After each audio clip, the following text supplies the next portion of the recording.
আসসালামু আলাইকুম। Welcome to Emran green house. I hope সবাই ভালো আছেন। আমি মিসেস এমরান বরাবরের মতো আবার চলে এসেছি দুটো রেসিপি নিয়ে আপনাদের সঙ্গে শেয়ার করব। একেবারেই সহজ রেসিপি কিন্তু দারুণ মজার। কি বলুন ভিউয়ার্স, রান্না তো সহজ আর মজারই হওয়া চাই। আর বেশি কথা না বলে চলুন ঝটপট আমার কিচেনে। এই যে গরুর মাংস ভিজিয়ে রেখেছিলাম, এটাকে সুন্দর করে ক্লিন করে নিব। এই মাংসগুলি অলরেডি আমি ক্লিন করে নিয়েছি কয়েকবার পরিষ্কার পানি দিয়ে। তারপরে এর ভিতরে যে তেলগুলো আছে, গরুর মাংসের ফ্যাট, এগুলো ফেলে দেব। পরিবারের ছোট থেকে বড় কিংবা বয়স্ক সবাই কিন্তু এই গরুর মাংস খুবই লাইক করে। এছাড়া যে কোনো ছোট বড় পার্টিতে গরুর মাংস ছাড়া কিন্তু একেবারেই চলে না। প্রতি সপ্তাহে ডাইনিং টেবিলে লাঞ্চ এবং ডিনারে অন্যান্য খাবারের পাশাপাশি গরুর মাংস না থাকলে মনে হয় কি যেন নেই। এই গরুর মাংস রুটি থেকে পরোটা, খিচুড়ি, ভাত, পোলাও সব কিছুর সঙ্গে অনেক ভালো চলে। চলুন এবার রান্নায় চলে যাই। এই যে মশলা বক্স থেকে এখান থেকে সব মশলার গুঁড়ি দিয়ে দিব। হলুদের গুঁড়ি, মরিচের গুঁড়ি, ধনিয়ার গুঁড়ি, জিরার গুঁড়ি, এলাচ, দারচিনি, আরও অন্যান্য মশলাও সঙ্গে অ্যাড করব। এই তো ভিউয়ার্স, দেখতেই পাচ্ছেন অলরেডি সব মশলার গুঁড়িগুলি দেওয়া শেষ। এখন এর ভিতরে দিয়ে দিলাম তেজপাতা, এলাচ, দারচিনি, আর দিয়েছিলাম আদা রসুনের পেস্ট। এর ভিতরে অ্যাড করে দিলাম কেটে রাখা পেঁয়াজের কুচি, আর স্বাদ মতো লবণ দিয়েছিলাম এবং পরিমিত তেল। এখন সব মাংসগুলিকে মশলার সাথে এমনভাবে নেড়েচেড়ে মিশাবো যাতে মশলাগুলো সুন্দরভাবে মাংসের গায়ে গায়ে বসে যায়। এভাবে মাংসগুলোকে 10-15 মিনিট রেস্টে রাখার পর রান্না করব।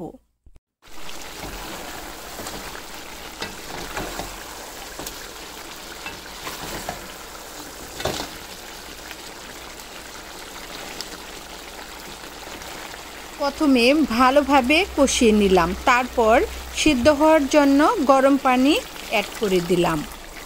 সিদ্ধ হওয়ার জন্য অবশ্যই কিন্তু ঢেকে দিতে হবে, তো দেখতে থাকুন।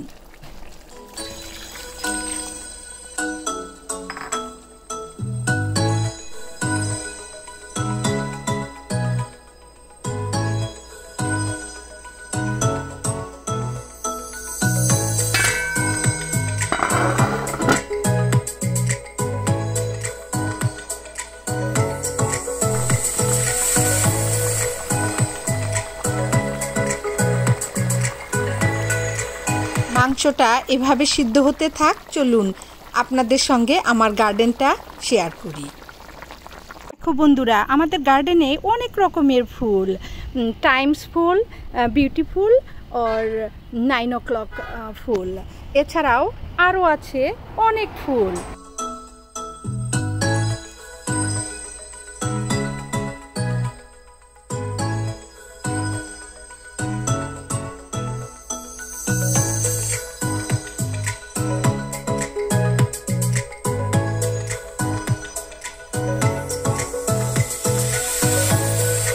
এই তো গরুর মাংস রান্না আমার শেষ, স্টোভ বন্ধ। এখন রান্না হবে আরেকটা আইটেম। শুরুতেই আমি কিন্তু বলেছিলাম দুইটা রেসিপি শেয়ার করব। এখানে কিছু কাঁচামরিচ আর ক্যাপসিকাম ঠিক এভাবে কেটে নিয়েছি, আরও কেটে নিয়েছি পেঁয়াজ কুচি করে। এখন রান্না হবে দারুণ মজার সবজি ভাজি, লাউ ভাজি। আপু, ভাবি, ভাইয়ারা একবার ট্রাই করে দেখুন, অনেক মজার। প্রথমে লাউটাকে আমি ঠিক এভাবে কুচি করে কেটে নিয়েছি। আপনারা যদি আরও কুচি করে কাটতে পারেন তাহলে তো আরও ভালো।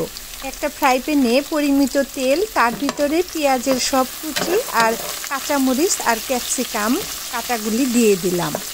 এটা হালকা একটু ব্রাউন কালার হলেই এর ভিতরে অ্যাড করে দিব কেটে রাখা লাউ কুচিগুলি, আর অ্যাড করে দিব স্বাদ মতো লবণ। আর এই লাউ কুচিগুলিকে ঠিক এভাবে মাঝে মধ্যে নেড়েচেড়ে দিতে হবে যাতে নিচে লেগে না যায়। অ্যাড করে দিলাম হলুদের গুঁড়ি। দ্যাটস ইট, আর কিছুই লাগবে না, দেখতে থাকুন।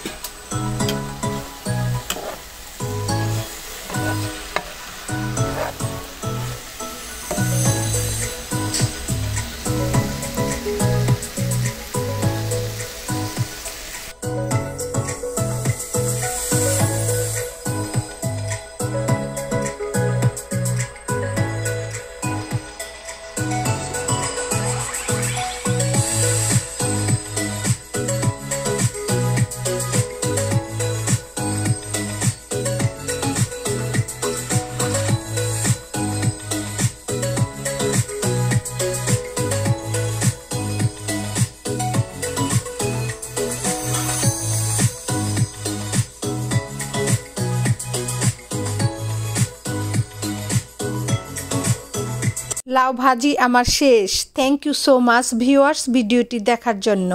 আবারও দেখা হবে, কথা হবে নেক্সট ভিডিওতে। ততক্ষণ ভালো থাকুন, বাই।